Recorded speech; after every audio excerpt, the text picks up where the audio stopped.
Hi everyone, it's day 15 of the Vendée Globe, and whilst Alex is in the bow of his boat making those difficult repairs, I'm joined here today by Paul Larsen. Paul is, as well as being an incredible offshore sailor, having done multiple transatlantics, he's also the guy who set the record-breaking run 8 years ago, breaking the world speed record. And if you haven't seen his footage of him breaking that record off the coast of Namibia, then have a look at this.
There he is. Hey, Paul Larsen. Does that still give you goosebumps? It certainly does me. Yeah, look, absolutely. It's 8 years ago till the day tomorrow that we set that, and I never get tired of watching that. And every now and then I got to remind myself that actually happened. So yeah, it's pretty special memories. Yeah, just unbelievable. So, you've packed in a hell of a lot over your career. I'm sure that was probably one of the highlights. But funny enough, yesterday I was having a cup of tea with Alex Bennett, and we were talking about the Transat Jacques Oh, Vabre. You obviously did one each with each of us in the 50-footer, winning both times. And you've been closely involved in this Vendée Globe. I know working with Pip Hare. How did that come about? What's your involvement? a friend, Nick Bubb, was doing the last Fastnet with Pip. And so he called me up on short notice and said, "Can you go and help this one? She's just got the boat. She's got no money, but she's keen to do this." And I didn't know Pip at all. I knew of her, but I didn't know her personally. And I went down and saw the boat, and it was pretty tired. But she just had that. Back then, she had that look in her eye.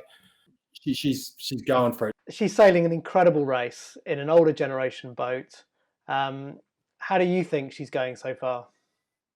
Look, she's going really well. I know that psychologically her mind's at ease now. At first, I think she's worried. She's feels like she's got this pressure. She's got this amazing sponsor. You know, the eyes of the sailing world out. And the first thing you think is don't screw up. You know, she doesn't want to be down at the back of the fleet with an old boat, just struggling along, making up the numbers. And you know, we spoke about this a few times in the old drag racing moniker of you run what you brung. And once that boat's committed and it's there on the start line, don't start thinking of you like the poor old boat. This is your boat. It's good. It's solid. Opportunities will put yourself in the position whenever you can to grab whatever opportunity you can going forward. She's about to go across the equator. I don't know if she's actually past the equator yet, but she's obviously she's crossed, is she? She's through.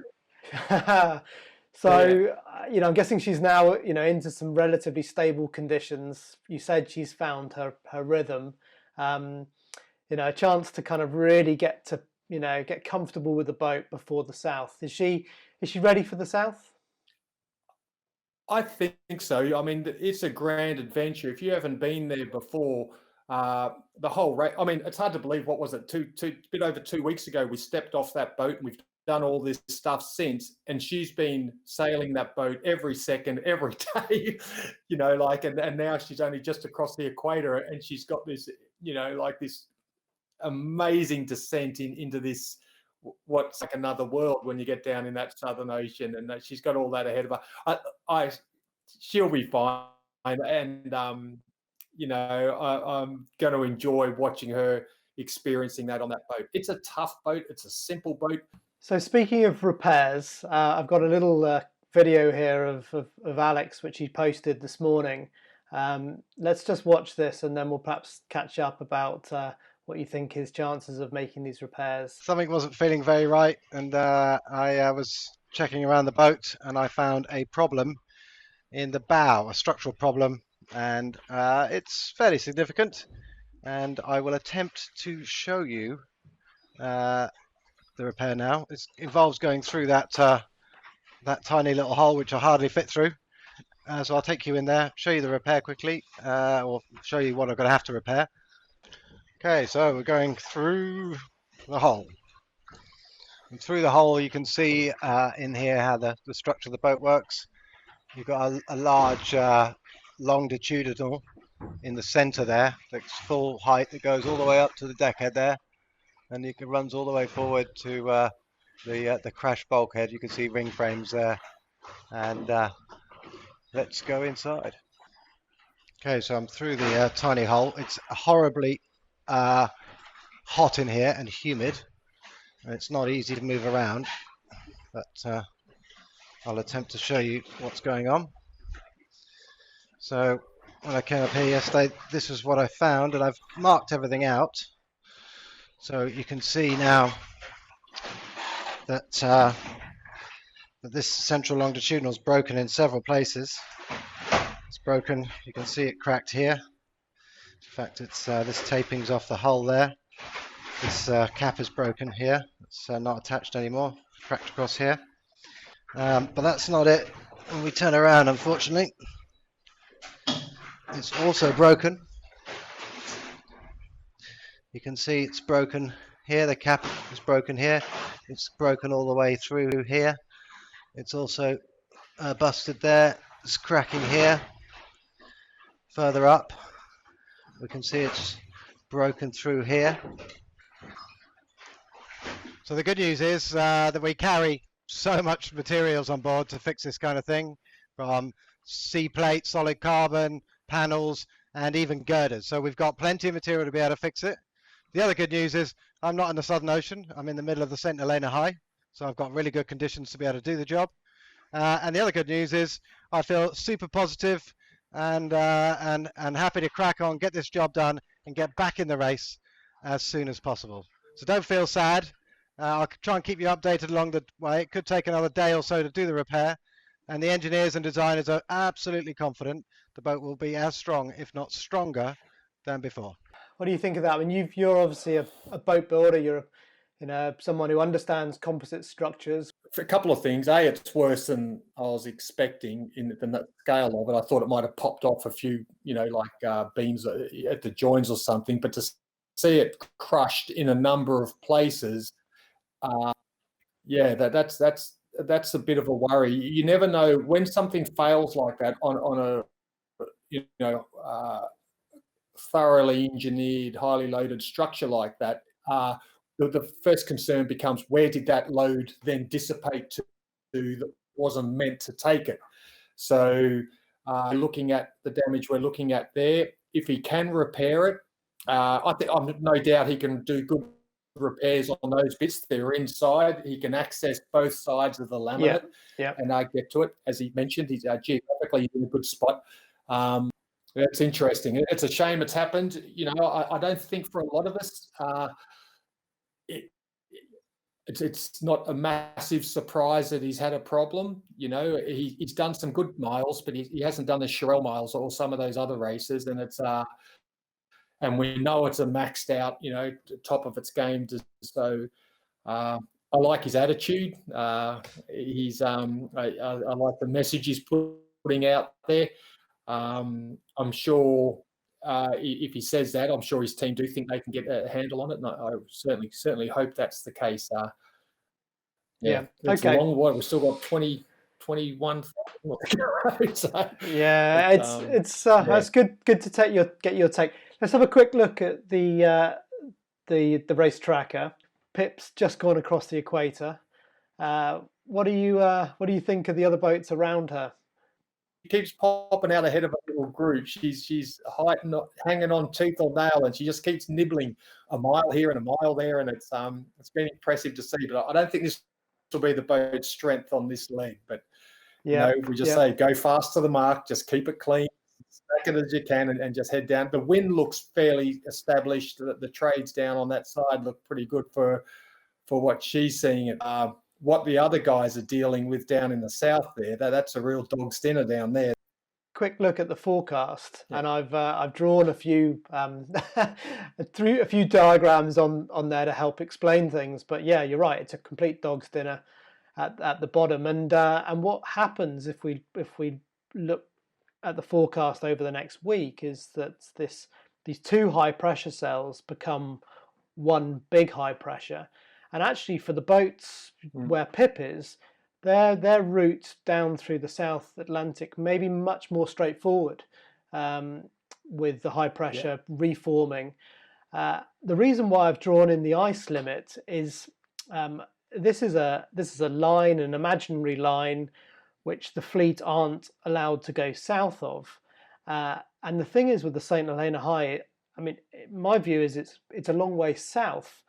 And so, a lot of these boats are actually going to run up against this line, this ice line, before they really get out of the clasp of this high pressure.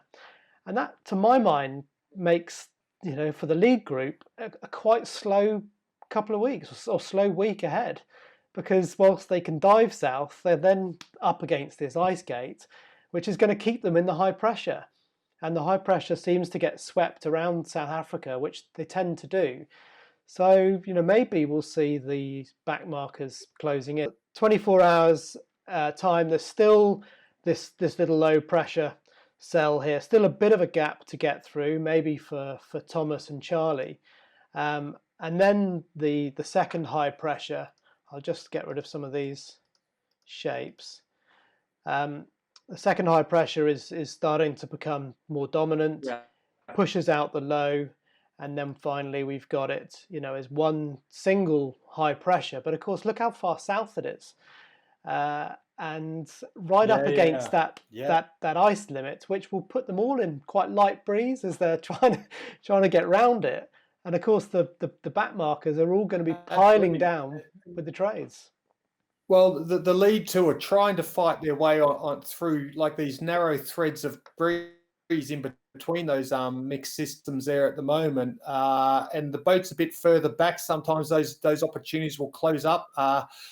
Look, it's interesting. It's going to be a fascinating one to watch. I'm sure Alex will be quite grateful his breakage has happened where it has, for sure. But I won't be surprised to see a little bit of compression in the fleet here. But it's to be honest, I wasn't aware that ice limit was that far up. That's certainly a spanner in the works when you put it like that. It's I think the lead two guys would still be fighting through those threads up to the north, but I think some of the boats coming through behind would have been looking at ducking down around that next high pressure, and it's that's another curveball they didn't need. Okay, so it's great to catch up, Paul. Thank you so much for that insight, really looking forward to the next time we have a catch up and a proper beer. Great to see Pip doing so well. Thanks a lot, and we'll see you soon.